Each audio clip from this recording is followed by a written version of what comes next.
예, 감사합니다. 오늘은 제 9번째 강의, 날짜로는 이제 8번째가 되고요. 강의로는 9번째가 돼서 12번째 강의까지 진행을 이렇게 하도록 하겠습니다. 어떻게 보면은 이 바벨론 포로 귀환 역사 1차, 2차, 3차가 이 챕터에서는 가장 중요한 부분이라고도 할 수 있겠습니다. 이 구속사 시리즈의 관계에서 보게 되면은 그 11권에서 그 에스겔 성전이 주제가 나오게 되는데 그 배경이 이 바벨론 포로 혹은 포로 귀환 역사하고 연관되어 있습니다.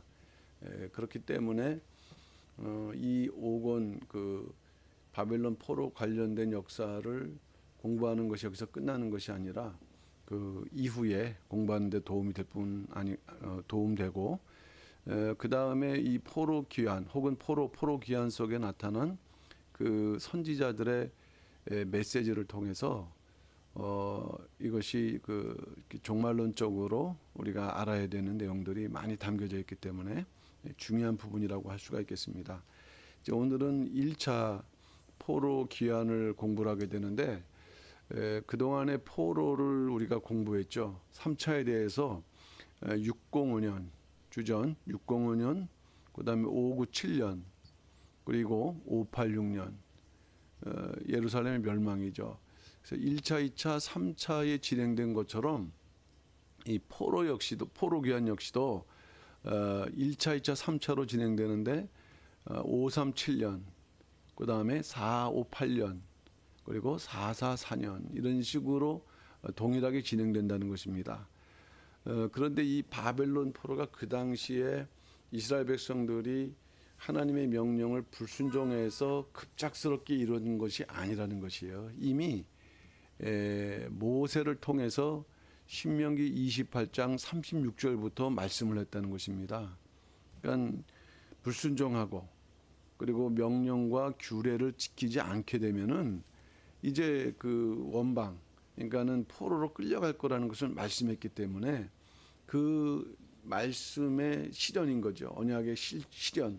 그리고 역시 이제 포로 귀환도 그 언약의 실현 속에서 이 언약 백성들이 70년이라는 기간을 통해 갖고 이제 다시 언약 성취를 위해서 돌아오는 그런 하나님의 그 계획된 예정된 일환이었다는 것을 우리는 여기서 보면서 어쨌든 이 모든 것들이 하나님의 언약 속에서 이루어지는 중요한 사건이라는 것을 우리가 보면서 이제 공부를 해봐야겠습니다. 오늘은 제 1차 귀환인데요. 이스라엘 백성들은 그 세 차례에 걸쳐서 바벨론 포로로 끌려갔다는 것을 그동안 공부했습니다. 그런데 그 과정에서 이사야 선지자하고 예레미야 선지자는 이제 바벨론에 복종하고 여기 섬기라 이렇게 명령하면서 70년 만에 돌아올 것을 예언했고요. 그보다 이전에 히스기야 왕 시대에 활동했던 이사야 선지자는 보다 더 큰 그러한 관점에서 이 포로 귀환을 예언을 했다는 것입니다. 그 중에 가장 결정적인 것이 바사왕 고레스를 통한 그 귀환의 칙령을 이사야가 예언했다는 것입니다. 그런 가운데 말씀드렸던 것처럼 537년 1차, 458년 2차, 444년 3차 이렇게 세 번에 걸쳐서 이제 돌아오게 되는데 이런 역사의 가장 중요한 이제 출발점이 뭐냐면 이 고레스의 칙령이라는 것입니다. 이 고레스의 칙령. 이 고레스라는 왕은 이방 왕인데, 근데 어떻게 해서 포로 귀환을 허락했으며, 그리고 포로 귀환의 그 가장 중요한 명령이 뭐냐면은 예루살렘 그냥 돌아가라는 것이 아니라 예루살렘 성도 아니고요, 성전을 건축하라는 명령이에요. 이방 왕이 어떻게 해서 그 성전을 돌아가서 성전을 건축하라.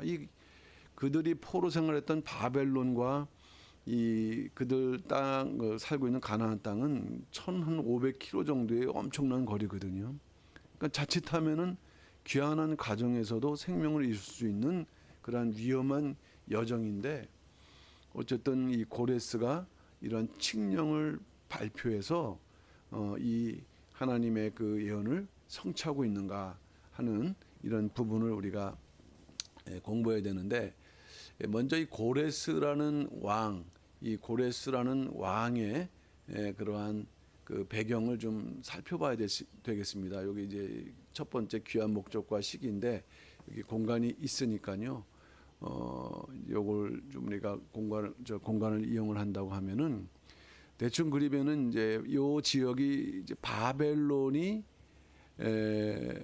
점령했던 지역이다. 여기는 애굽도 들어가고, 그다음에 여긴 이스라엘이 여기 있었죠. 그리고 요 티그리스 강 유역, 유브라데스 강 유역, 주로 요 남쪽으로 이렇게 바벨론이 점령하는 지역입니다.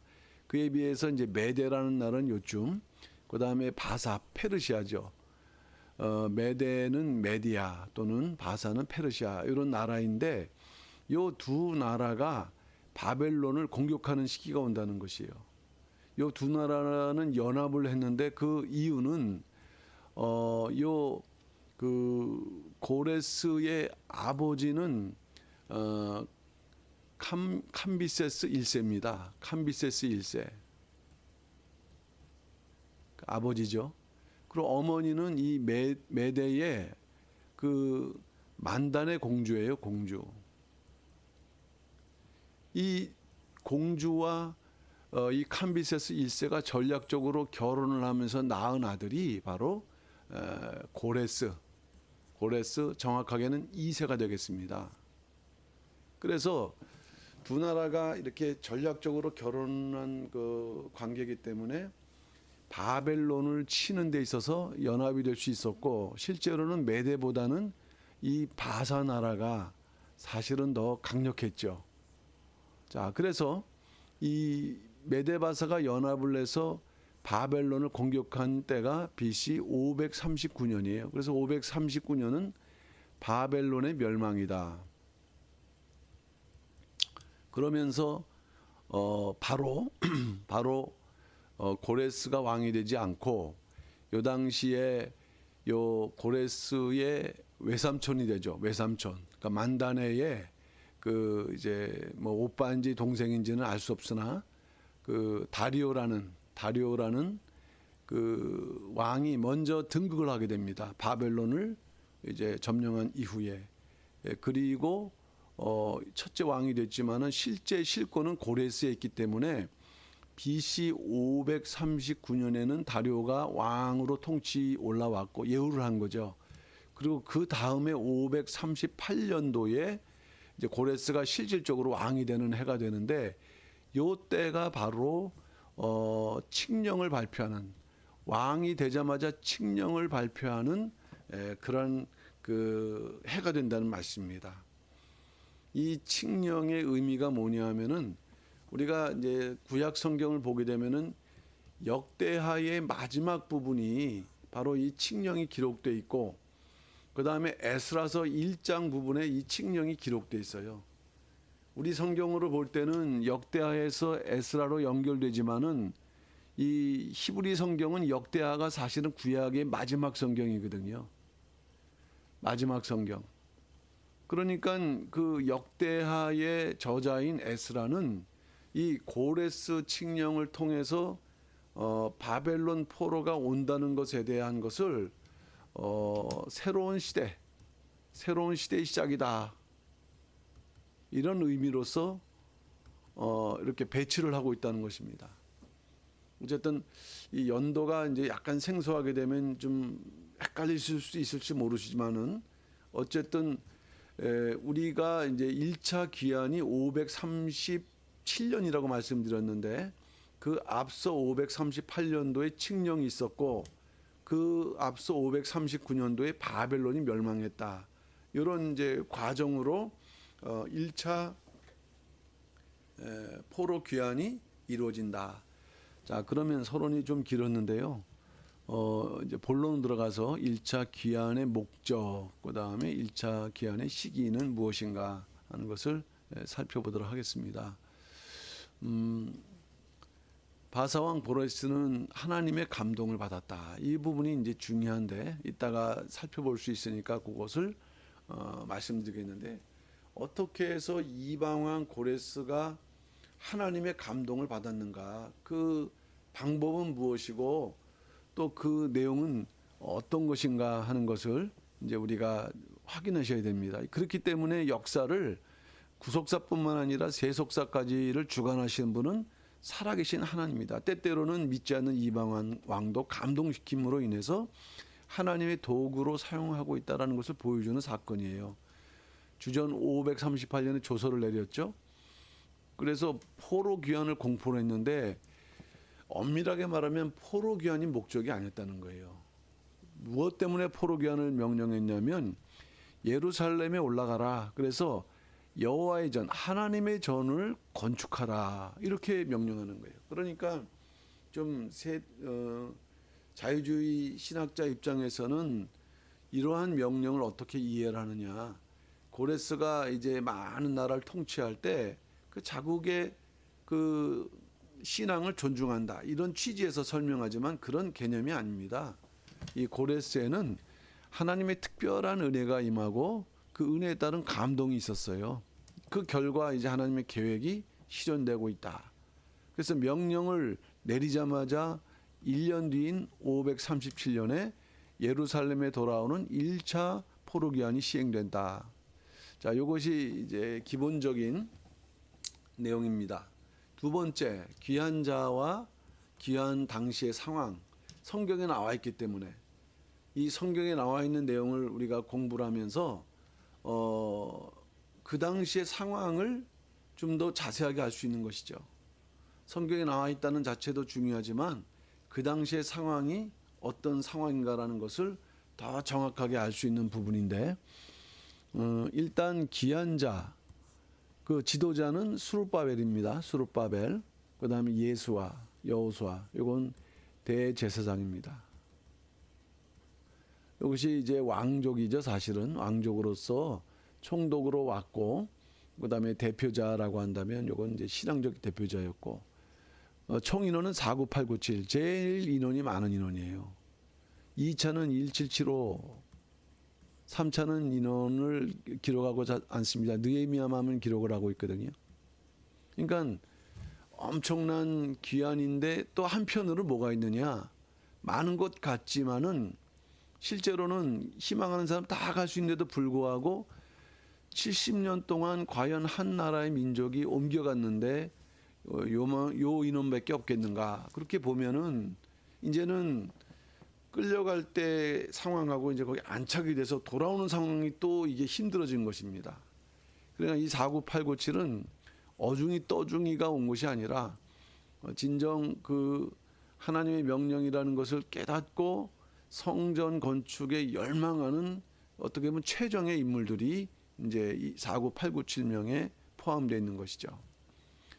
그래서 이 에스라와 느헤미야가, 에스라서가 느헤미야서를 기록할 때 이 명단을 기록하거든요.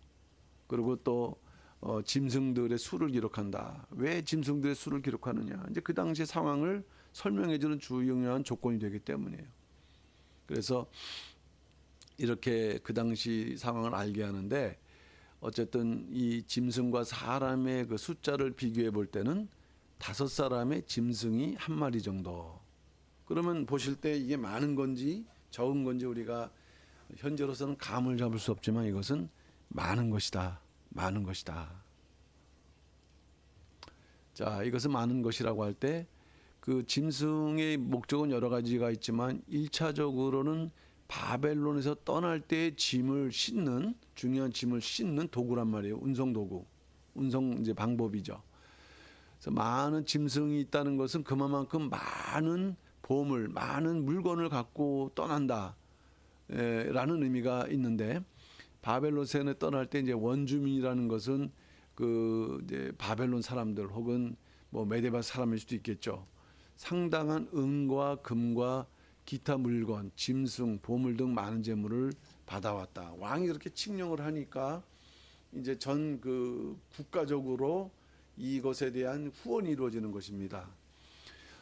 이러한 역사는 출애굽 때와도 좀 연결해서 생각을 해볼 수가 있는데, 출애굽 당시에도 이 짐승들을 같이 오게 했다라는 거.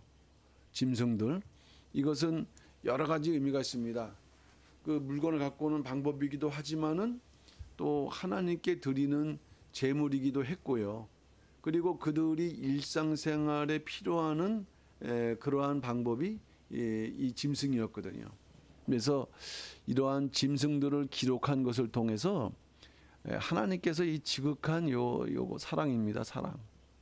사랑으로 참 그 범죄한 자들 돌아오게 함에도 불구하고 이렇게 아주 세세 구석구석 하나님의 손길과 사랑이 있음을 증거하고 있는 내용이다. 여기 보게 되면 하나님의 손길이 구석구석 미치지 않은 것이 없음을 나타내고 있다. 이렇게 말씀을 했습니다. 자, 귀환할 때 가지고 온 재물들, 말씀드렸던 대로 많은 재물을 가지고 왔고, 그 다음에 이제 남아 있는, 떠나지 않지만 그 떠나는 백성들을 위해서 이제 남아 있는 백성들이 예물, 헌물을 한 거지요. 주변 이웃들, 그 다음에 그곳 주민들, 뭐 어떤 차이든 간에 차이가 있겠죠. 하나님께 자원하는 마음으로 예물을 드렸다. 자, 그러나 여기서 중요한 부분은 뭐냐면, 고레스가 명령한 부분이 예적 포로 생활할 때 느부갓네살은 굳이 예루살렘 성정에 있는 보물과 기명들, 물건들을 갖다가 약탈해 갔거든요. 근데 고레스는 1차 포로 귀환에서 여호와의 전에 기명을 돌려보냈다. 이것은 뭐냐면, 고레스 왕이 놀랍게도 그 하나님의 성전 건축에 몰두해 있는 거예요. 그러니까 이제 무엇보다도 그 성전이 그 건축되고 성전을 통해서 이루어져야 될 때 필요한 여호와의 전에 모든 기명을 돌려보내졌다. 어쨌든 1차 귀환의 목표는 신분과 관계없이 하나님의 성전 건축의 역사였고, 그들이 헌신하였다는 것을 볼 수가 있습니다. 자, 그러면 아까 제가 서론적으로도 말씀드렸는데, 왜 이들이 귀환하게 되었는가? 뭐 폭동을 일으켜서, 뭐 쿠데타를 일으켜서 돌아올 수 있어요. 그런 개념이 아니고, 그 왕이 되자마자 그 하나님의 감동을 받았다 그랬습니다. 감동을 받고, 그리고 그 왕이 칙령을 함으로 인해서 돌아오게 되었다. 그러면 이 고레스가 어떤 과정을 통해서 하나님의 감동을 받았을까 하는 부분을 우리가 좀 짚고 넘어가야 되는데요.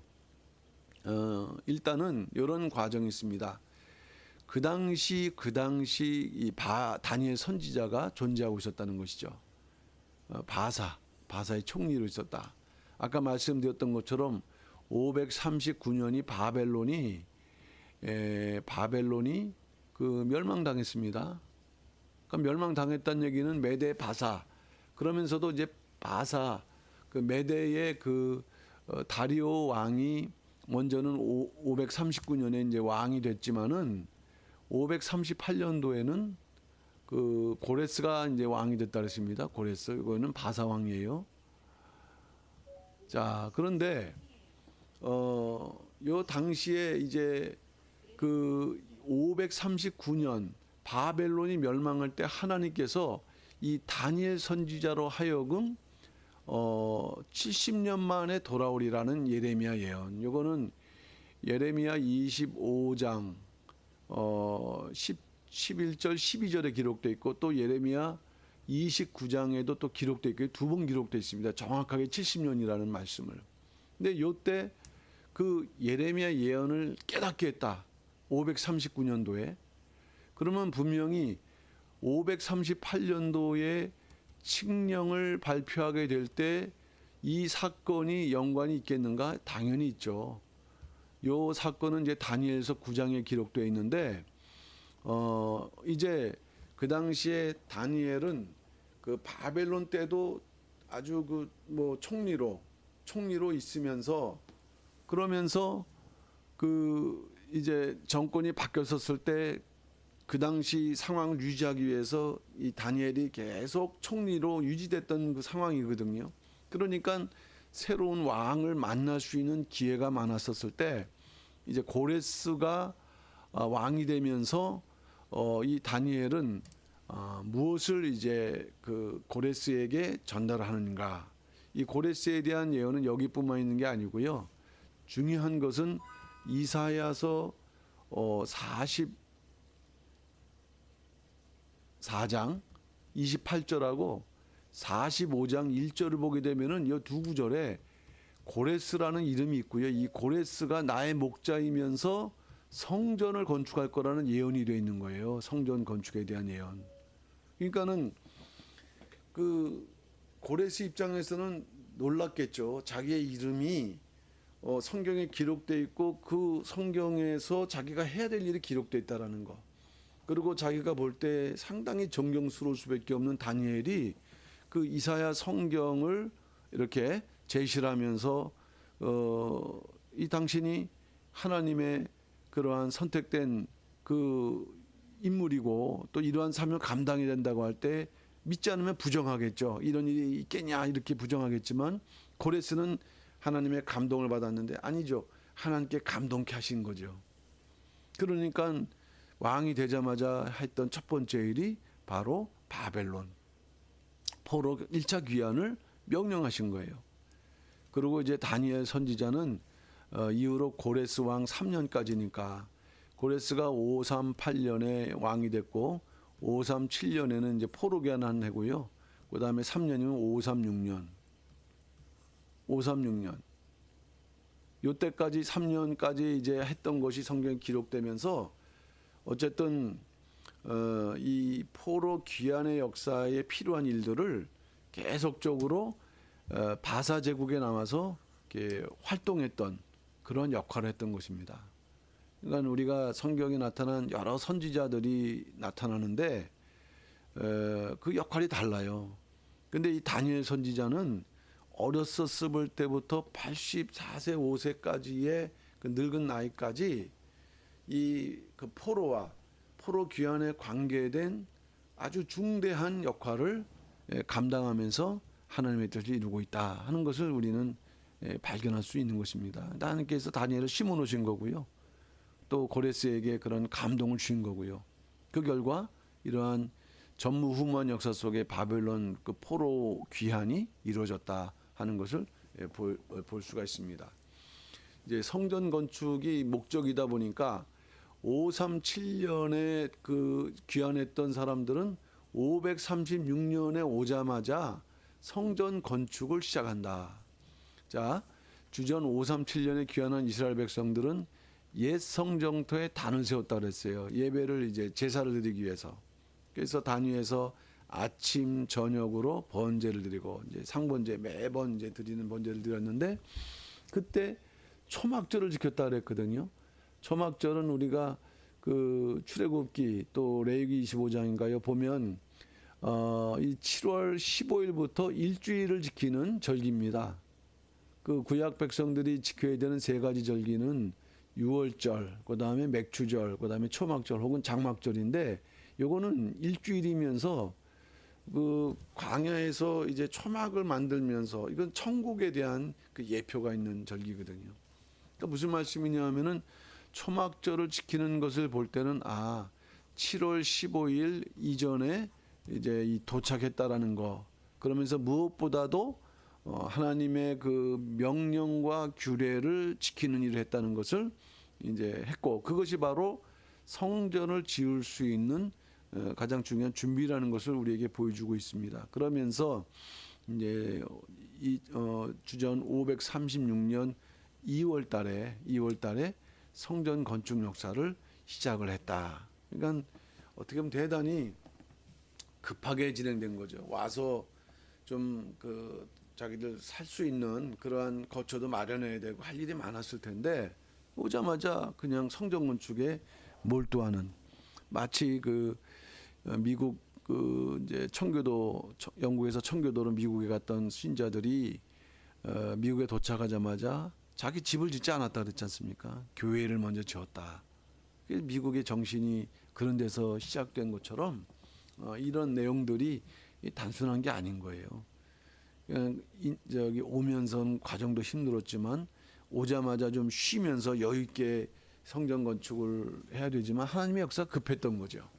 그러니까 거기에 맞춰서 이렇게 원칙대로 규례대로 성전 건축을 시작을 했는데 그러나 이 그러나가 참 또 하나님의 역사를 이렇게 또 방해하는 사마리안들은 뭡니까? 이 남조 북조가 이렇게 멸망당하지 않았습니까? 그러니까는 이 북조는 아수르의 멸망을 당했고요. 그다음에 나중에 그 바벨론에 의해서 이제 모두 멸망을 당했는데 이 아수르에서 멸망을 하면서 여기에 그 이방인들을 또 넣고 이 지역으로 살 수 있도록 그리고 또 이제 바벨론에 멸망당하면서도 이 지역에 또 이방인들을 이렇게 이제 여기서 살 수 있도록 한 이 사람들이 바로 그 당시 통치하는 이제 주권자들이죠. 그런데 갑자기 와서 또 성전을 건축한다니까 자기들이 위협을 느끼는 가운데 이게 무슨 어떤 그 신앙적인 반대보다도 이제 생존의 문제 속에서 방해를 한 거죠. 방해하다 보니까 건축은 16년 동안 중단되었다. 왜냐하면 그 당시에 그들이 주권자들이었어요. 그들이 이제 총독을 맡고 그 다음에 또 여러 가지 그 통치를 했던 인물들인데 이제 왕의 칙령은 또 무시할 수 없으니까 여러 가지 이유로 이제 그 중단을 시켰던 거죠. 16년 동안. 그러다가 536년에서 520년, 요 16년 동안 중단시켰다가 다시 520년도, 주전 520년도에 하나님께서 누굴 보내셨느냐? 학개 선지자와 스가랴 선지자를 보내셨다. 그리고 백성들의 마음을 흥분시킴으로 한번 생각해 보세요. 어렵게 그 포르기안 왔는데 방해가 있고 성전 건축이 이루어지지 않았다. 그러면은 그 해당자들은 시험이 들 수 있지 않겠어요? 하나님이 이렇게 성전을 건축하는데 왜 이런 방해를 막아주지 않는가? 이런 또 시험이 있을 수 있어요. 그러다 보니까 그들의 처음에 열망은 식어지고 이제 생활로 돌아가는 거죠. 생활로. 일단 뭐 부딪히는 거 싫을 거고, 그러니까 안정된 생활 쪽으로 나가면서 신앙이 식어지는 것이에요. 근데 그 식어진 신앙을 이제 흥분시키도록 하나님께서 학개 선지자와 스가랴 선지자를 보내셨고, 그때는 다리오 왕이라고 했습니다. 다리오. 요 다리오가 요 이제 아까 그 고레스의 외삼촌도 다리오인데 요 다리오는 엄밀히 말하면 다리우스 2세. 이름이 같지만 다른 인물입니다. 그러니까 고레스의 이제 손자뻘 되는 손자인데요. 그 2년 6월 24일에 다시 재개를 했다. 그래서 성전은 516년 12월 3일 날 4년 5개월 만에 완성이 되었다. 그러니까 520년에서 516년. 자, 요걸 이제 정리하게 되면은 539년은 어떤 해입니까? 이건 바벨론의 멸망이라고 했습니다. 멸망. 538년에는 어떤 해라고 했습니까? 고레스의 칙령, 왕이 되면서 칙령을 내렸어요. 537년은 1차 포로 귀환이죠. 귀환해서 536년에 바로 성전 건축을 시작했다가 16년 방해 동안에 요 520년에 다시 재개, 성전 건축 재개. 그러다가 516년 12월 3일에 드디어 성전 건축 완성. 이러한 그 기본적인 과정이 있었다라는 것을 우리가 아셔야겠고요. 자, 저는 그 구속사 시리즈를 공부를 하면서 이 부분이 가장 중요한 부분이 아닌가. 우리가 성경을 볼 때 이제 뭐 이사야, 또 예레미야, 또 에스겔, 다니엘 이렇게 이것이 성경의 순서대로 되어 있는데 이 구속사 시리즈는 이 구속사 역사라는 맥락에서 그 선지자가 언제 어떠한 이유로 이러한 종말적인 아니면 그 당시에 예언적인 메시지를 했는가 하는 것을 새롭게 말씀하고 있다는 거예요. 그렇게 되면은 우리가 성경을 좀 더 입체적이고 종합적으로 이렇게 볼 수 있는 그런 기회를 얻게 되는 거죠. 이제 일단 그 1차 포로 기한의 중요한 선지자들은 다니엘하고 아까 말씀드렸던 것처럼 학개하고 스가랴입니다. 그러나 결국 가장 그 중요한 인물은 누구냐면 다니엘입니다. 왜냐하면은 다니엘이 했던 역할, 메시지는 그 당시 이스라엘 백성들에게 그 포로 귀환의 어떤 희망을, 소망을 계속 가질 수 있게 할 뿐만 아니라 하나님께서는 이 다니엘 선지자의 메시지를 통해서 재림까지 이어지는 종말을 예언하고 있다는 게 중요하다는 거예요. 다니엘서는 그 당시에만을 예언한 게 아니고 정말 그에 비해서 학개 선지자는 이제 그 당시에 그 이스라엘 백성들의 마음을 흥분시키는 역할에 집중했고, 이제 스가랴는 다른 각도에서 그런 역할과 이 학개의 그런 메시지와 더불어서 초림과 재림을 동시에 또 예언하는 어떤 좀 특별한 그 역할은 있지만, 결국 포로 귀환 1차 포로 귀환의 역사 속에서는 다니엘 선지자의 메시지가 가장 중요하다는 것입니다. 그런 면에서 그러면 이 포로 귀환과 관련된 메시지는 어떤 것이 있는가? 일단은 4장에 갈 때요. 먼저 우리가 기억하시는 것은 지난번에 그 다니엘 2장의 그 신상, 금신상에 대한 그 이제 메시지를 했다 그랬거든요. 그거는 포로에 관계된 부분이에요. 포로로 끌려가지만 그게 끝이 아니다라는 메시지를 줬거든요.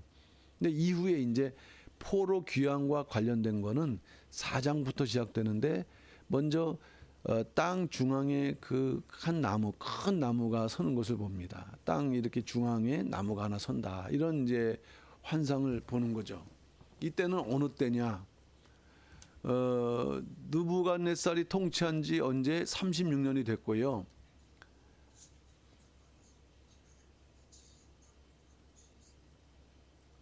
그 다음에 주전 569년이 되면서 여기 보시게 되면 1차 포로 기한 32년 전이다. 예, 32년 전. 그러니까 1차 포로 귀환이 있기 32년 전부터 하나님은 이제 차근차근히 그들에게 메시지를 전하면서 준비를 시키고, 또 그러면서도 하나님께서 포로 귀환과 더불어 다니엘을 통해서 전하고자 하는 이 구속사 또는 종말적인 메시지를 이렇게 확대시켜 나가고 있다. 이때 다니엘 나이는 어느덧 53세, 17세, 18세에 포로로 끌려왔던 다니엘이 53세라는 거예요. 적지 않은 나이입니다. 어떤 메시지일까요? 여기서 나무, 중앙에 있는 나무, 중앙이라는 것은 그 당시의 중앙 바벨론을 상징하고, 그 나무는 뭐 왕 상징하죠. 근데 그 왕이 강성하다가 쫓겨날 것이다. 강성하다가 쫓겨날 것이다.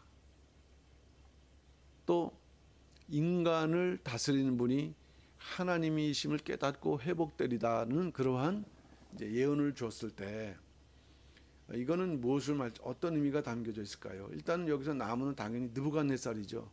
아까 말씀드렸던 것처럼 느부갓네살이 통치가 36년 정도가 됐다고 한다면 뭐 자기가 누릴 거 다 누렸다고 생각하지 않겠어요? 교만에 교만이 극치가 됐었을 때, 그런데 이 느부갓네살도 어떤 면에서는 하나님께서 사용했던 도구란 말씀이죠. 근데 어쨌든 섭리인지 우리가 정확하게는 사실 알 수는 없으나 인간을 다스리는 하나님이시다. 그래서 이 예언대로 느부갓네살은요, 있은 지 12달이 지났다 깨닫지 못하다가 짐승처럼 7대를 살았습니다. 7대의 정확한 의미, 기간을 우리는 알 수 없습니다. 그렇지만은 이 예언을 듣고 그 다음에 본인이 그렇게 경험한 걸 보면서 느부갓네살이 드디어 하나님이 주권자이시구나. 내가 모든 걸 통치했다라고 생각을 했는데 하나님이 주권자셨구나라는 것을 이제 고백을 하고 있는 것입니다. 그럼 이 사건의 구속사적인 의미는 뭘까 할 때 하나님께서는 이 사건을 통해서 바벨론을 낮추신다. 왜냐? 뭐 바벨론 대단한 나라 아니에요. 오늘날도 미국 뭐 대단한 나라죠. 전 세계 최고인데 최강. 그런데 그 왕을 이렇게 이런 식으로 하나님께서 그 짐승처럼 지내신다는 것은 그보다 더 높으신 분이 있다. 높으신 분이 계시다라는 것을 이제 전달하면서 이 포로된 하나님의 백성들에게 야, 이 하나님 살아계시고 우리를 다시 약속하신 대로 해방을 시키실 것이다. 왜냐? 이미 그들이 포로로 끌려가기 전부터 예레미야가 70년 차면은 이렇게 돌아올 거다 예언을 했는데 믿질 않았던 거죠. 그러나 그것이 이제 새록새록 생각나면서 이런 하나의 메시지가 그냥 있었구나가 아닙니다.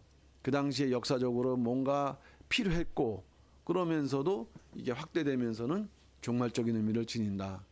자, 두 번째, 이거는 좀 더 구체적인 내용인데요. 또 중요한 내용이죠. 내 짐승, 짐승으로 등장한다. 이건 다니엘 7장입니다. 다니엘 7장. 요거는 벨사살 원년이라 했습니다. 주전 552년 바벨론 포로 귀환 15년 전, 또 어느덧 15년 이상의 그 기간이 지나면서 17년이죠. 아까는 53세니까 70세경에 이제 하나님께서 보다 구체적이면서 앞으로 나타나는 예언의 아주 이제 그 핵심적인 그 계시를 보여주는데요. 요거는 2장 계시와 연결된다. 2장은 뭡니까? 아까 말씀드렸던 금신상이거든요. 금신상. 요거는 이 바다에서 하나님께서 큰 바람을 불게 하셔갖고 그 바다에서 짐승 4마리가 올라오는 그런 환상입니다. 이게 연결되어 있다. 연결되어 있다는 거. 그러니까 이 관계는 뭐냐면 중복이라는 거예요. 중복. 모양새는 다르지만은 메시지를 이렇게 반복적으로 중복하면서 확대하는 그런 계시. 그러면서 이전보다는 좀 더 확실하고 그리고 이것이 중요하다 하는 것을 이제 그 네 짐승 바다에서 나오는 네 짐승으로 보여주고 있다는 것입니다.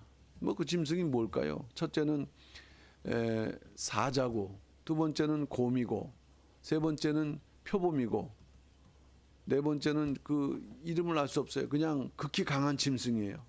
극히 강한 짐승. 독수리 날개. 그 당시 바벨론의 그 조각을 보게 되면 이런 모양이 있거든요. 이건 바벨론. 곰. 새 갈빗대 물고 있는. 이거는 메데바사. 그다음 표범. 그냥 표범이 아니라 표범인데 날개 셋이고 그 다음에 머리가 셋이고. 이거는 헬라. 예. 그 다음에 마지막이 극히 강한 짐승. 이러한 계시를 보여주고 있는 거예요. 그런데 이 메시지, 이미지가 그 당시 사람들이 볼 때 독수리 날개, 이거 바벨론 아니야? 이런 그 깨달음을 줄 수 있는. 그러니까 여기가 끝나면은 이게 오는구나 하니까는 이 지금 이 바벨론이 통치하고 있지만은 이거는 멸망하는구나라는 그런 이제 메시지를 주는데 이걸 좀 정리해 보면 요거 2장과 7장으로 이렇게 정리해 보면은 2장에서는 이제 머리, 가슴, 팔, 배와 넓적다리, 종아리와 발 이렇게 나누면서 일단 바벨론이자 대표되는 느부갓네살을 예언하고 있다면 메데바사. 이제 메데가 바사에 통합되니까 바사라는 거는요 페르시아의 페르시아. 그다음에 헬라, 알렉산더 대왕의 헬라 제국. 그리고 헬라 제국도 이제 로마에 이렇게 멸망을 당하게 되는데 그 철과 얼마는 진흙이다.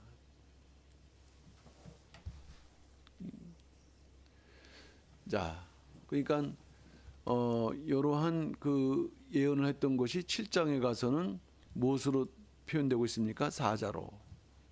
그 다음에 가슴과 팔, 바사는 곰으로. 그 다음에 헬라는 표범으로. 그 다음에 요 그 얼마는 철, 얼마는 진흙. 요거는 이제 로마인데 큰 처리가 있는 짐승으로, 이름을 알 수 없어요. 이런 짐승으로 이렇게 그 예언되고 있다. 예. 벨사사 왕은 그 당시에 마지막 왕이었거든요. 근데 가장 포악했다 그랬어요.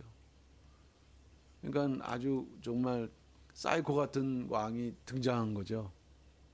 그러니까는 그 자기 그 마음대로 생명을 귀하게 여기지 않고 식민지라고 생각하니까 함부로 대하면은 얼마나 두려움에 떨려겠었어요. 그러니까 두려움 가운데 있었던 유다 백성들, 그 당시에 이러한 그 다니엘은 유일한 그들에게 소망이에요. 그 당시에는 그 적진에 들어간 총리. 근데 그가 그냥 정치적인 인물이 아니라 하나님과 교제하는 계시를 받는 인물이란 말이에요. 그러면 다니엘은 그런 계시를 받을 때 어떤 방법을 통해서 이스라엘 백성들에게 그것을 전달했겠죠. 그러면은 이 메시지를 통해서 바벨론 멸망당할 거구나. 우리가 소망하자. 우리가 바벨론 포로에서 해방되고 귀환할 거구나. 이 소망을 갖게 하는 그런 역할하는 거예요. 조율하는. 그러니까 뭔가 하는 메시지를 그들에게도 전하지만은 이스라엘 백성들에게 이러한 소망, 믿음의 소망을 가질 수 있도록 했던 것이었고, 그리고 또 7장에서 다니엘 7장에서 중요한 부분은 이 인자 같은 이 구름 타고 나타나시는 인자, 이 모티브는요. 요거는 주님이 그대로 이제 주님이 다시 오실 때 재림하실 때 뭐 하십니까? 구름 타고 오신다 그랬단 말씀이에요. 구름 타고. 그러니까 초림을 우리가 구름 타고 오셨다고는 하지 않지 않습니까? 왜? 주님이 종말을 말씀하실 때, 주님 다시 오실 때 구름 타고 오신다. 인자가. 근데 그것이 이미 다니엘 7장에 기록되어 있는데, 어떻게 보게 되면 이거는 그 정말 끝까지에 대한 그 하나님의 역사를 이제 보여주면서 영원한 통치자, 종말 때까지 영원한 통치자, 그 시대뿐만 아니라 영원한 통치자는 하나님이시다라는 것을 이제 보여주는 것입니다.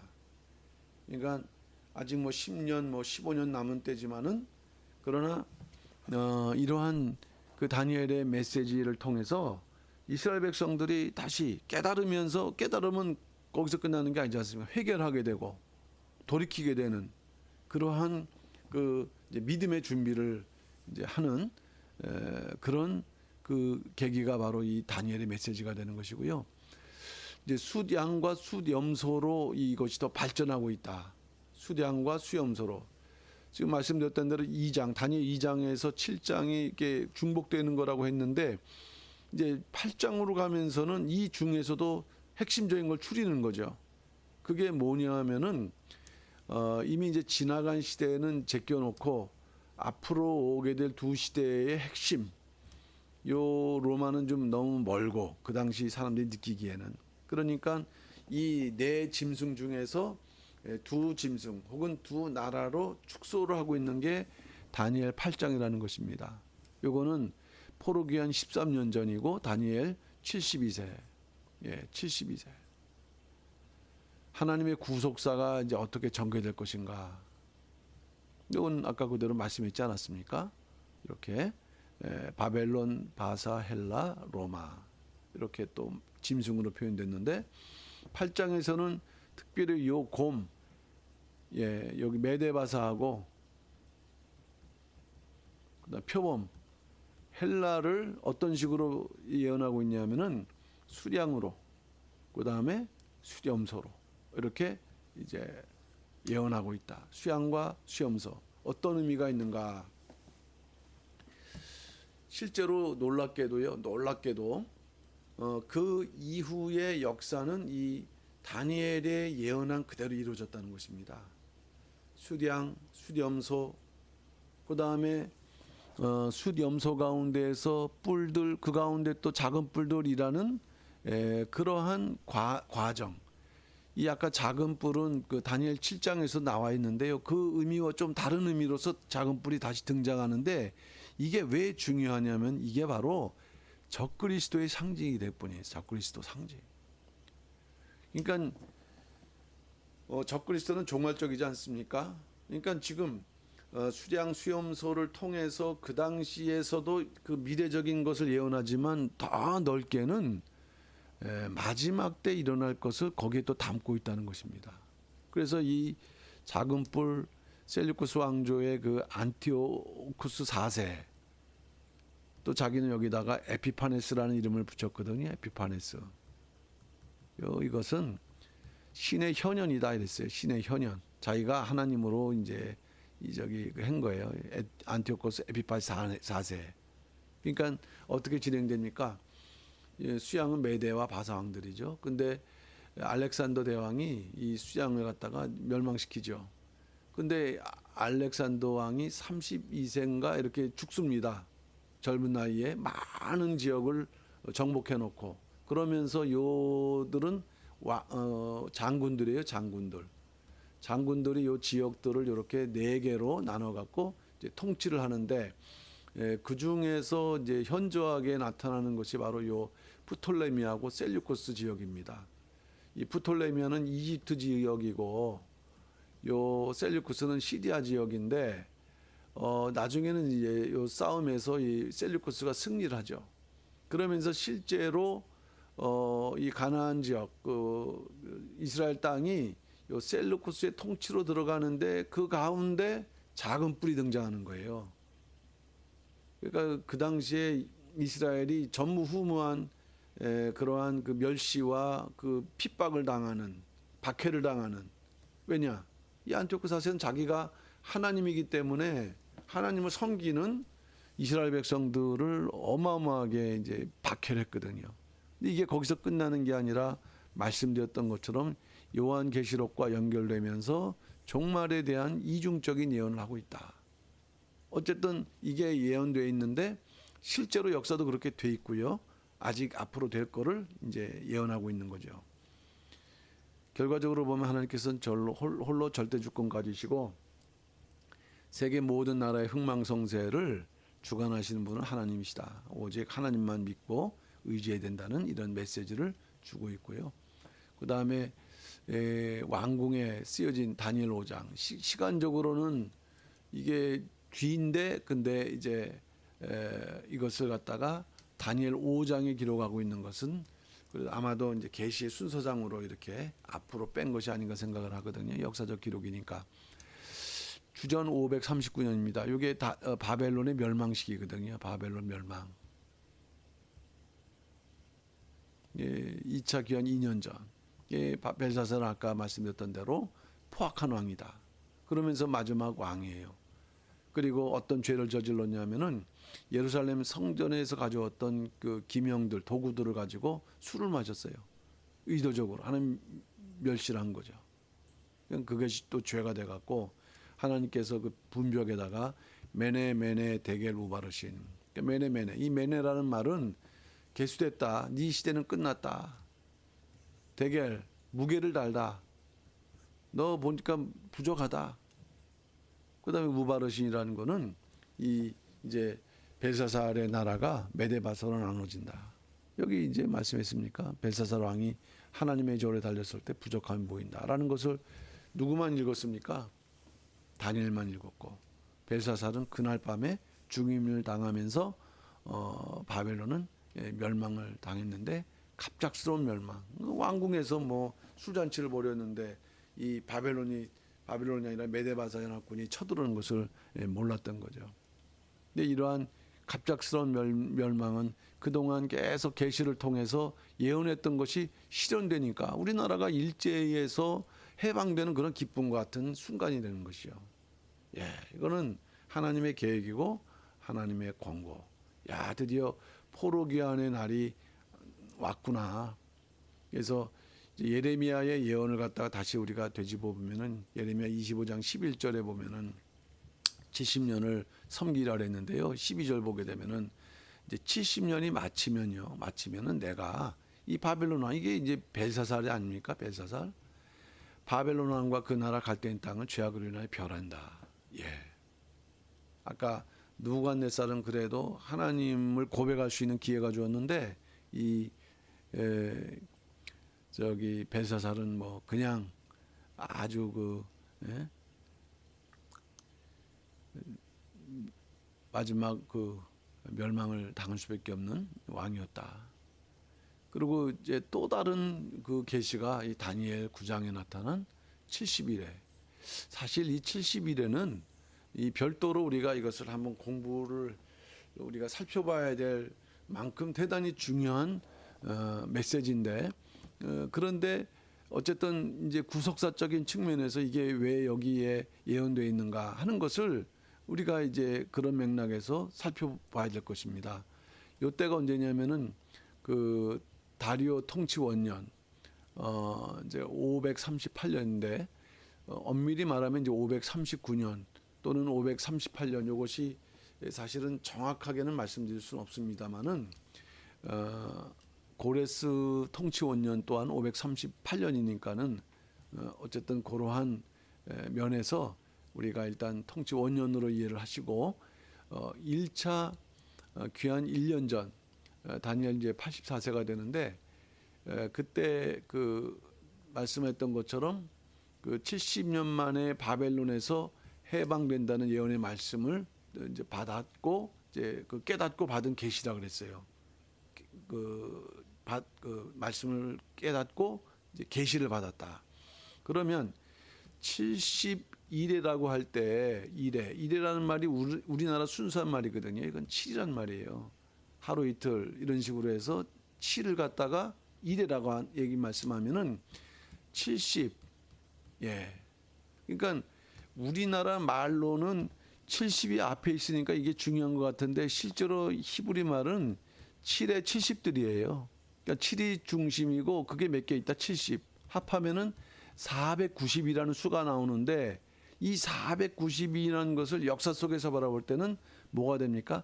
490년이 된다는 거죠. 그러면 이 71에는 어떠한 그런 계시인가? 이게 왜 중요한가? 그 다니엘의 예언 가운데 가장 그 중요한 부분 중에 하나가 되는데, 일단 내용은 이 71회를 이해할 수 있도록 세 부분으로 나누고 있다. 어떻게 나눕니까? 70인데 7일에 62일에 그 다음에 61회 후 마지막 한일에, 이런 식으로 왜 우리가 이해할 수 있도록 하나님께서 그렇게 계시를 주셨어요. 그걸 기록하고 있는 게 다니엘 9장 25절인데 그러므로 너는 깨달아 알지니라 예루살렘을 중건하라는 영이 날 때부터 기름 부음 받은 자곧 왕이 나기까지 7일에 70일에 중에서 7, 그 다음에 62일에가 지나는데 자 기름 부음 받은 자 왕이나 일어나기까지 됐어요. 예수님이 오시는, 사실 이거는 BC 4년을 말하는 거거든요. 그리고 또 하나 이제 62일의 후라는 것을 통해서 62 이후에 뭔가 이 공백 기간이 있고 마지막 한일회가 있을 것이다. 그리고 그가 장차 많은 사람 더불어 한일회, 이런 식으로 구성되어 있거든요. 다시 이것을 도표로 이렇게 말씀드리면 전체적으로는 70일인데 어쨌든 이 영이 나는 이 순간부터 7일회와 60일회가 지날 것이요 이랬거든요. 근데 여기가 기름 부음 받은 자가 올 때니까 요거는 BC 4년 예수 그리스도의 통치 연도를 말씀하는 것입니다. 예. 왕이 일어나기까지. 요거는 이제 저기 왕이 일어난다는 거는 그 출생이 아니라 AD 27년 바로 예수님께서 그 저기 그 요단강에서 세례를 받을 때를 말씀하고 있어요. 세례를 받을 때 이제 메시아로서 등장하는. 그러니까는 7일회와 62일회까지가 바로 요 영이 난 순간부터 요 기간까지에 이루어지는 것이다라고 말씀하는 것인데, 우리의 입장에서는 이미 지나간 무려 71회 가운데에서 69일회가 이게 이제 지나간 거예요. 이미 그 초림 그 예수님의 공생의 시작으로 인해 갖고. 그러니까 이제 한일회가 남았습니다. 근데 한일회는 뭐냐면은 마지막 종말에 딱 붙어 있고 요게 이제 한일이니까 사실은 요게 7년입니다. 7년. 우리가 일반적으로 7년 대환란이라고 얘기하는 것도 바로 이런 의미가 되는데, 그리고 요 7년이라는 요 사이에 또 이게 전 3년반 후 3년반 나누면서 하여튼 요한계시록에서 자세히 설명하고 있습니다. 자, 그런데 왜 이 다니엘 9장에서 70일에를 말씀하고 있냐 하면은 이런 의미가 있어요. 70일의 계시는 바벨론 포로 귀환, 예루살렘의 중건, 그 다음에 예수님의 초림, 십자가의 죽으심, 거기에 끝나는 게 아니라 마지막 때 일어날 대환란, 그러니까 세상 종말까지를 다 담고 있는 거죠.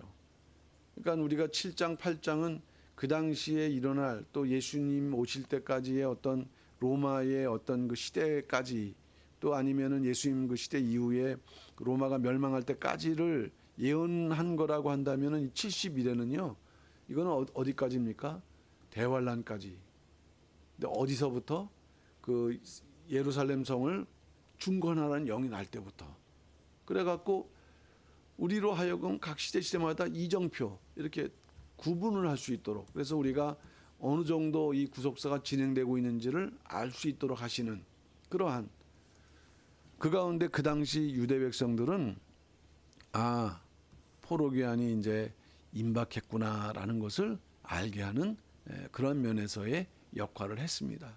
그러나 이게 이제 전체적으로 말씀을 하면서 결국 하나님의 그런 뜻이 얼마나 정확하게 이루어지고 있는가를 보여주고 있다. 그리고 이제 이게 아마 마지막 그 예언일 때 큰 전쟁, 다니엘서 11장, 고레스 3년이죠. 그 고레스 3년은 정식적으로 다니엘 선자가 활동하는 이제 그 마지막 시간이 되는데, 1차 귀환하고 1년 후에 다니엘서 86세입니다. 다니엘이 자신의 민족의 죄와 환난 고통으로 인해서 세일에 이제 금식을 한다. 자, 근데 여기서 530년이라는 것을 우리가 생각해 볼 때, 아까도 얘기했던 537년은 뭡니까? 537년은 포로 귀환. 그 다음에 536년 2월부터 성전 건축이란 말이에요. 근데 건축하자마자 사마리아인들의 그 방해로 인해 갖고 그 건축이 중단됐거든요. 그러니까 다니엘은 이 나라에 있지만 이 괴로울 수밖에 없는 거예요. 금식하면서 기도할 수밖에 없는 것은, 이제 이 성전 건축이 또 이렇게 어려운다라고 할 때는 자신 문제, 민족의 죄, 환란 이런 부분을 갖고서 금식을 하는 과정 속에서 이제 큰 전쟁에 대한 말씀을 받은 거죠.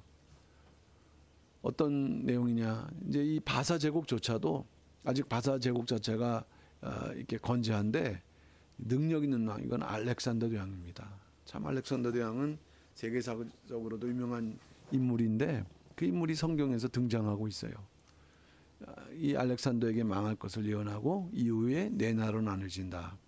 근데 네 나라 중에서도 아까 셀류쿠스 왕조, 시리아 쪽에 있는 셀류쿠스 왕조가 이제 그 이스라엘하고 직접적인 관계를 맺게 되면서 하여튼 이스라엘을 그렇게 그 핍박을 하는데, 그 가운데서도 안티오코스 4세, 이 에피파네스, 자기가 이름을 그렇게 지었던 인물들이 유다 백성을 극심하게 핍박을 할 거다. 그래서 실제로 있었습니다. 있으면서 또 이것이 마지막 때 이중적으로 이루어질 거다라는 의미를 지닌다고 말씀드렸죠. 그러나 그럼에도 불구하고 하나님의 백성의 위대한 승리. 아까 이제 말씀드렸는데 다니엘이 마지막 계시받은 이 536년 파괴된 성전이 건축되기 시작을 했었을 때 뭔가 어쨌든 이러한 또 그 계시를 통해서 뭔가 또 성전 건축에 대한 계속적인 그 격려를 이렇게 하시는 의미를 우리가 발견해 볼 수가 있습니다. 이제 여기까지가 그 다니엘 그 선지자의 예언이었고요. 이제 그 다음에 학개 선지자하고 또 스가랴 선지자인데 이 부분은 그냥 간략간략하게 이렇게 하도록 하겠습니다. 오늘은 내용을 하나로 묶었기 때문에 강의가 두 번이 아니고 이제 한 번이 되는데요. 학개 선지자는 네 가지 메시지를 통해서, 학개는 일단 성전 재건을 독려하기 위해서 말씀하셨다. 그 당시에 성전 건축이 16년 동안 중단되다 보니까 마음이 다 이제 식어진 거죠. 시험에 들고 왜 하나님이 우리를 보내셨으면은 도와주지 않으신가, 이런 또 절망감에 빠질 수 있어요. 그러나 그런 그 마음들이 죄악을 또 잊게 되면서 더 이렇게 일어날 수 없는, 그들의 그 이제 성전 건축하지 못하고 정체되어 있는 삶은 결과가 없었어요. 헛된 삶, 불어버림을 당할 수밖에 없는 가벼운 삶, 늘 재앙 가운데 뭐하는 삶. 근데 이것을 이제 성령의 의지 가운데, 은혜 가운데에서 말씀을 전하니까 백성들의 마음이 찔렸죠. 흥분시켰어요. 그래서 다리오 왕 2년 6월 24일 성전 건축이 시작되었다. 예. 두 번째 메시지는 7월 1일 한 달 뒤쯤에 첫 말씀 이후에 공사가 저기된 지 첫 말씀이 한 달 뒤에 위로의 말씀인데, 야, 너희들이 짓는 그 성전은 솔로몬 성전에 비해, 그러니까 나의 오래된 사람은 떠날 때 솔로몬 성전 받지 않았습니까? 근데 지금 볼 때 초라해 보여. 그러나 아니다. 이 성전에는 만국의 보배이신 예수 그리스도가 임재하셔. 그러니까 그런 위로를 주시는데, 자, 세 번째 메시지는 좀 또 내용이 달라지는 것은 성전이 건축되고 있는데 좀 지지분해지는 상황이라는 거예요. 왜냐하면 또 유다 백성들도 이제 재앙이 또 끊이지 않으니까, 그러니까 아니 우리가 성전 건축을 하는데 왜 재앙이 끊이지 않는가, 스스로도 의문스러운 거예요. 그러니까 첫 번째는 그 성전을 시작을 했는데 하나님 도움이 없는 것처럼 생각이 됐고, 다시 재개했는데도 불구하고 이 건축하는 백성들에게 재앙이 끊이지 않는 이유는 뭐냐? 이 부정한 마음 상태가 있었기 때문이다.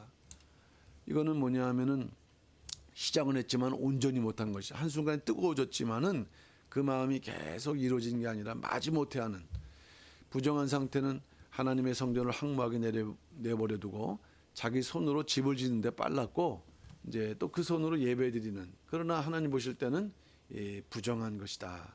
그럴 때 학개에서 2장 19절 말씀 보면 이제 하나님께서 용서하셔서, 야, 이제 오늘부터 내가 너에게 복을 내려줄 거야. 복을 내려줄 거야. 열심히 성전 건축을 해. 이런 메시지를 세 번째로 전하셨고, 네 번째가 바로 이제 하나님의 인. 요거는 이제 세 번째 메시지를 준 날 같은 날인데, 하나님의 인을 삼을겠다. 스룹바벨을. 하나님의 인이라는 건 도장 아니겠습니까? 그 당시 스룹바벨은 이제 그 당시 총독으로 왔고 대표자 인물인데, 내 그 도장이야. 그러니까 이거는 그만큼 하나님께서 이제 확고한 확신을 심어주시는 거지만, 그러나 이걸 통해서 또 뭐를 말씀하실까요? 예표. 장차 예수께서 하늘과 땅의 모든 권세를 가지고 종말 구원을 완성하시고 참 성전을 이루실 것에 대해서 누굴 통해서? 스룹바벨. 그러니까 예수님이 참된 하나님의 인이시다 하는 것을 보여주고 계시다는 말씀이 되겠습니다. 자, 마지막 이제 세 번째입니다. 마지막 세 번째로 스가랴 선지자의 메시지를 하나님께서 전달케 하셨어요. 그러니까 그 당시에는 학개와 스가랴가 비슷한 시기에 같이 다른 각도로서 이렇게 메시지를 전했는데, 시기는 학개보다 2달 뒤쯤에 말씀을 선포했다. 스가랴 선지자는 크게 세 부분으로 나누는데 1장에서 6장, 7, 8장, 9장에서 14장, 이렇게 세 부분으로 나누면서 좀 다양하게. 그러나 스가랴를 우리가 좀 중시해야 될 부분은, 스가랴는 초림, 그 구약이면서도 초림뿐만 아니라 이 부분에서 재림을 동시에 예언하고 있다는 면에서, 그러니까 다니엘과는 또 다른 각도에서 뭔가 그 이제 성전을 통해서 하나님의 그 이후에 이루어질 것을 또 계시하고 있는 거죠. 스가랴는 학개는 성전 건축을 하라는 쪽에 몰두했다면은, 이제 스가랴는 좀 더 성전을 통한 하나님의 그러한 계획, 그러한 그 임재, 그러한 섭리, 이것을 이제 보여주는 역할을 이제 하면서 그 당시에 그 포로 그 귀환을 완성하고 있는데, 일단 1장에서 6장에서는 성전 재건에 대한 것을 다양하게 8가지 환상으로 보이셨는데요. 첫 번째 환상은 4명의 말을 탔다. 4명이라 하게 되면 이제 동서남북을 우리가 의미할 수 있겠는데, 어쨌든 재건의 역사가 중단되지 않는다. 반드시 완성될 거다라는 의미를 지녔고 또 두 번째 완성에서는 뿔과 공장을 말씀했는데 뿔은 들이받는 거 아니겠어요? 어떤 권세, 권위. 그러니까 성전 재건을 방해하는 세력이 있다면 하나님께서 들이받으시겠다. 그다음에 세 번째는 청량줄을 갖고 있을 때 청량줄은 엄청난 정교한 그러한 도구 아닙니까? 이게 예루살렘이 이제 재건된다. 이게 뭔가 정확하게 그 건축이 이루어지고 있다라는 메시지. 네 번째는 그 여호수아가 깨끗함을 입는 환상인데 그 여호수아가 이제 더러운 옷을 입었다 그랬거든요. 근데 그 옷을 하나님께서 깨끗하게 이렇게 새 옷으로 입으셨을 때 이것은 여호수아만의 회복이 아니라 곧 이스라엘 전체의 회복을 말씀하고 있다. 그리고 이제 다섯 번째 환상에서는 승금등대 두 감람나무의 환상을 보이셨는데 이것은 오직 성령의 역사만으로 성전의 재건은 가능하다. 그리고 여섯 번째 환상은 날아가는 두루마기 환상을 보셨는데 성전 재건을 위해서는 죄를 없애야 된다. 그러니까 우리도 사실은 그 신앙생활한 자체가 각자의 성전을 건축하는 부분일 때 이 죄를 갖다가 없애야만 된다는 것을 교훈하고 있고요. 일곱 번째 환상은 에바 가운데 앉은 여인의 환상인데 악을 심판하시고 벌을 받게 하실 것이고 여덟 번째 환상은 내병고의 환상인데 어쨌든 아까 말씀드렸던 것처럼 내라는 것은 동서남북이거든요. 그러니까 하나님을 대적한 나라는 어떤 나라든지 심판할 거다. 어떤 것도 하나님의 심판을 피할 수 없다. 이런 것을 볼 때 얼마나 스가랴를 통한 메시지가 그 성전 건축하는 이스라엘 백성들에게 힘이 됐겠어요. 예, 그런 면에서였고요. 근데 이제 두 번째에서는 7장 8절에서는 이스라엘의 태도를 지적을 해주고 있는 거예요. 성전을 재건축하고 있는데 그동안 16년 동안에 아니면은 이전 그 포로 생활하면서 뭔가 찌들려 있었던 그런 잘못된 태도. 그 첫 번째는 형식적인 외식주의를 버려라. 70년 동안 5월과 7월에 금식, 자기 나름대로 금식을 했는데 이거는 하나님보다도 자기 어떤 기복적인 아니면은 형식적인 그러한 뭔가 인본주의적인 것이 있었다라는 것을 지적을 했고요. 두 번째는 불순종을 버려라라고 말씀했습니다. 이 과부, 고아, 나그네 이 궁핍한 자에 대해서 긍휼하지 못했던 것 같아요. 그 당시 사람들이. 그러니까 아예 이것은 신명기 또는 그 출애굽기에 저기 레위기에 이렇게 하나님께서 그 율법을 통해서 과부, 고아, 나그네, 궁핍한 자에 대해서는 사랑, 그 긍휼을 베풀 것을 명령하셨는데 이제 그 말씀에 순종하라. 그들 그 당시에 순종하지 못했던 것을 지적을 한 것이죠. 그래서 뭔가 그러한 신앙적인 성전 건축을 이루는데 필요한 그 신앙의 회복이죠. 그다음에 그들이 해야 될 일들, 그다음에 그 이후에 되어질 일들에 대한 것을 이 7장, 8장에서 이제 말씀했고요. 이제 마지막입니다. 세 번째 부분이 9장 14절, 9장에서 14절까지인데 여기에 초림과 재림에 대한 예언이 돼 있다. 그러니까 그 1차 포로기한을 통해서 성전이 이루어질 때 그런 계기를 통해서 하나님은 초림을 보게 하시고 또 재림으로 더불어서 완성될 메시아 왕국을 이렇게 예언하고 계시다. 예, 그것이 바로 9장. 그래서 그 스가랴는 신약 성경, 그러니까 구약의 뭐 계시록 같은 그러한 내용으로 이렇게 이제 이해가 되는데 구분이 되는데 대표적인 말씀 보게 되면 스가랴 9장 9절 말씀 보게 되면은 주님이 나귀 새끼 타고 입성하신 걸 예언했고요. 그다음에 11장 12장 말씀 보게 되면 은 30냥에 팔릴 것이 예언되어 있습니다. 자, 그런데 요 이제 12장은 요거는 재림에 해당되는 부분이에요. 재림.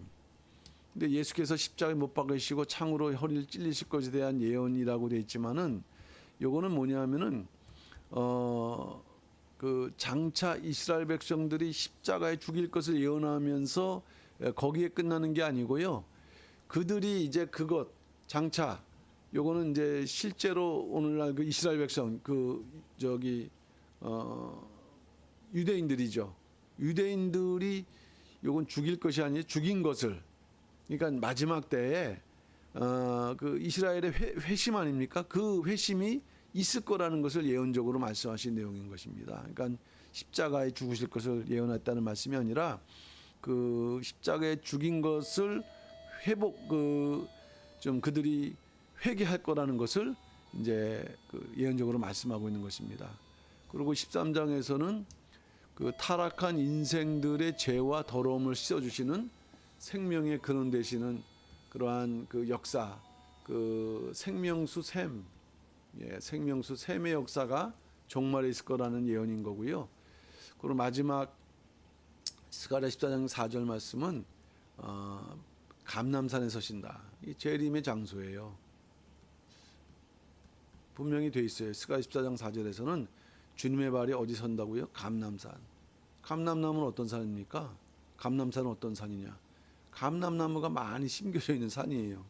그럼 감람나무를 우리가 알아야겠죠. 그러니까 주님이 재림할 때 많은 나무가 있다고 한다면 누구에 옵니까? 감람나무 같은 신앙에 오신다는 거예요. 예수님도 감람나무에서 그 기도하지 않으셨습니까? 스가랴서의 세 번째 부분, 이제 메시아의 그 재림 오심으로 인해서 완성될 장엄한 하나님 나라의 신비로운 역사를 보여주고 있다. 그래서 학계 선지자가 그 성전 건축을 이렇게 시작을 하게 했다면은 스가랴 선지자는 이 성전 건축에 이게 중요합니다. 스가랴 선지자는 성전 건축의 진정한 의미를 이제 확대시키고 있는 거죠. 그러니까 학계 선지 아까 말씀드린 대로 성전 건축에 집중했다고 한다면은 스가랴 선지자는 메시아의 도래와 그의 왕국을 맞이하는데 뭐가 필요하다? 성전이 필요하다라는 그런 개념입니다. 성전은 결국 누구의 집입니까? 주님의 집이라는 거예요. 주님을 영접하기 위해서 우리가 성전을 지어야 된다. 하나님의 영광이 회복되기 위해서 성전을 지어야 된다. 이것을 이제 말씀하면서 그 이스라엘 백성들로 하여금 뭔가 그들의 그 기복을 위해서 성전이 있는 게 아니다. 바른 신앙을 회복시키기 위해서 말씀하고 있다라는 것입니다. 자, 이제 결론입니다. 수르바벨 성전 주전 516년 다리오 왕 6년 아달월 3월 4년 5개월 만에 피력됐다는 거 말씀드렸고요. 586년 파괴된 이후에 이제 예언이 성취됐어요. 바벨은 70년이 차면 귀환한다는 예언. 요거는 말씀드린 대로 70년이 차면 돌아올 거다. 이루어졌습니다.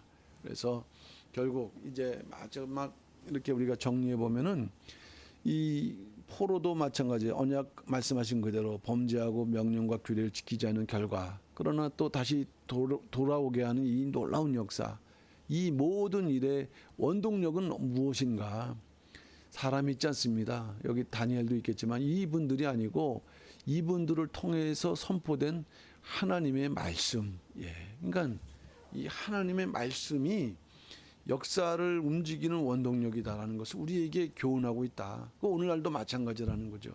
오늘날도 이 하나님의 말씀을 우리가 어떻게 대하고 믿느냐, 우리 교회를 세워나가는 원동력이고, 더 나아가 부흥시키고 재건하는 원동력이다. 더 나아가 우리나라의 진정한 그 나아가는 방향도 그 원동력은 무엇이냐? 하나님의 말씀이다. 그러니까 오늘날 언약된 우리 하나님의 성도들, 특별히 오늘 말씀 함께 들으시는 우리 목사님들, 이러한 철두철미한 그런 믿음의 사상으로 나가실 때 우리를 통해서 하나님 말씀이 역사하고, 그러면서 앞길이 이렇게 보이고 열리면서 하나님 나라가 더 이렇게 앞당겨 올 수 있는 그러한 하나님의 역사가 이루어진다는 것을 믿으시고, 또 그런 믿음으로 또 우리가 남은 생애를 정말 힘차게 살아가시는 그러한 우리 모든 또 목사님 되시고 또 성도들 다 될 줄로 믿습니다.